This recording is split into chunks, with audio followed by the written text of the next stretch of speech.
బాబాయ్, పట్నంలో ఉన్న ఇల్లు అమ్మడానికి మా అమ్మ నాన్న ఒప్పుకున్నారు. దాన్ని అమ్మే హక్కు అధికారం నాకున్నాయి. దాన్ని అమ్మి పారేసి ఈ సొంటి కొమ్ము సోమరాజు బాకి అతను మోహన కొడతాను. నువ్వేమంటావు? మరి అంతే మరి.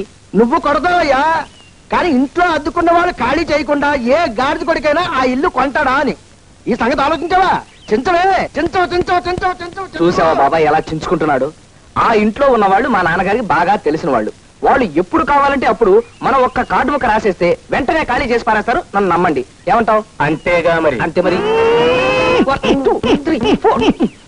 ఏమయ్యా అల్లిపిల్లి ఆంజనేయులు, నేను సొంటుకొమ్మ సోమరాజు అనుకున్నావా లేకపోతే సోంబరి గారి సోమరాజు అనుకున్నావా? ఏం బాబాయ్?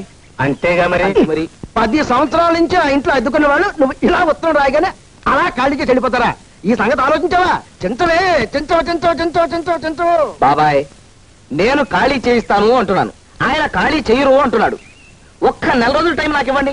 ఒకవేళ నేను ఖాళీ చేయించకపోయాను అనుకోండి, అప్పుడు ఎలాగూ ఇల్లు వేస్తానన్నారు కదా, అప్పుడే వేళ వేసుకోమనండి. ఏమంటావు? అంతేగా మరి. అంతే మరి. ఏమండాయి మీరు అంతే కదా మరి అంతే కదా మరి అన్నిసార్లు అంటుంటే నా పని ఇంతే సంగతులు అయిపోతుంది. అయినా ఏమిటండి, రేపు ఉదయం వాళ్ళ ఇల్లు వేలం వేయించడానికి కోర్టు నుంచి డిగ్రీ తెచ్చుకున్నారు.